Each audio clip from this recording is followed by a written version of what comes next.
Mokslininkas Anatolijus Eugenijus Akimovas, studijuodamas susukinį lauką, įrodė, kad susukinis laukas tai mintis, informacinė išmintinga sudėdamoji. Sąmoninga mintis, kuri savo sudėtyje turi materijų. Tačiau yra įvairaus skirtingo lygio tankio materija. Tai jis pavadino dievų, kūrėjų, tvėrėjų, aukščiausią sąmonę. Studijuodami jo paskaitas, jūs suprasite, kad esat aukščiausios energijos generatoriais. Jums tiesiog reikia viso to išmokti. Jūs galite generuoti savyje tokią būseną, kuri suteiks jums stiprią sveikatą, sąmoningą protą, aukštą intelekto lygį bei išplėstos sąmonės lygį. Jūs galėsite valdyti vakuumų, materiją, sudarant fizinę būseną ir tokiu būdu atmesti negatyviai pakrautą užtaisą, esybės, apie kurias kalbėjo Anatolijus Eugenijevičius Akimovas, ir galiausiai gyventi taip, kaip norit gyventi. Gyventi klestinčiai ir kūrybingai. Dauguma iš jūsų paklausite, ką daryti.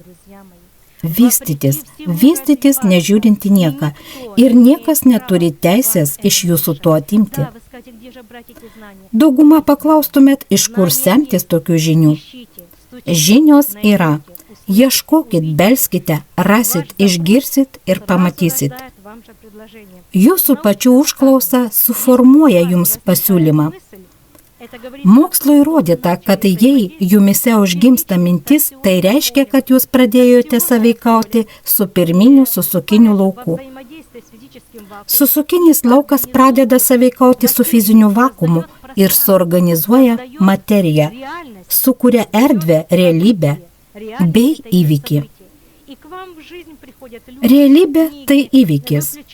Tokiu būdu ateina žmonės, knygos, YouTube randate laidą, atverčiate knygą, kurioje randate patvirtinimą. Mano mėlieji, turi būti užklausa. Negalima šiaip sau sėdėti, jei norite išgyventi artimiausių 10 metų.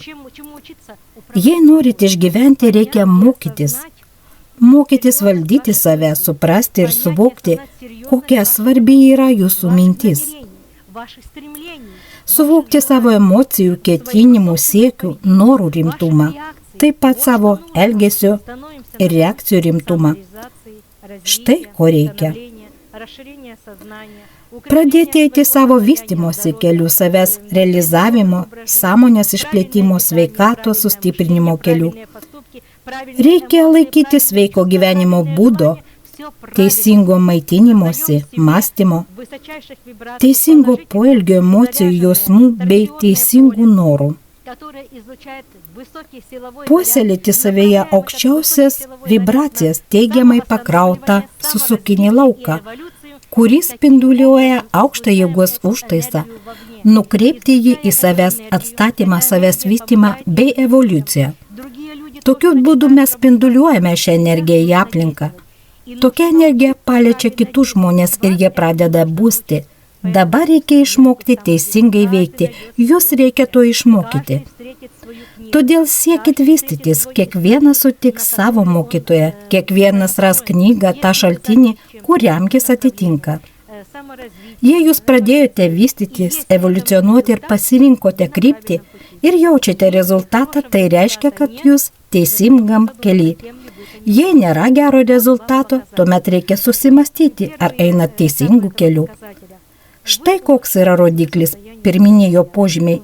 Jūs pagerinote sveikatą, mokotės valdyti save, nereaguojate kitų žmonių agresyvumą, nesmerkite kitų žmonių, nepavydite, nežiūrite, kaip jie apsirengia ar apsevę, jums tai nesvarbu. Sakyčiau atvirkščiai, matydami gražiai apsirengusi žmogų, jūs džiaugiatės jo laimėjimais. Jei jūsų mintys yra tokios, jūs esat teisingame kelyje.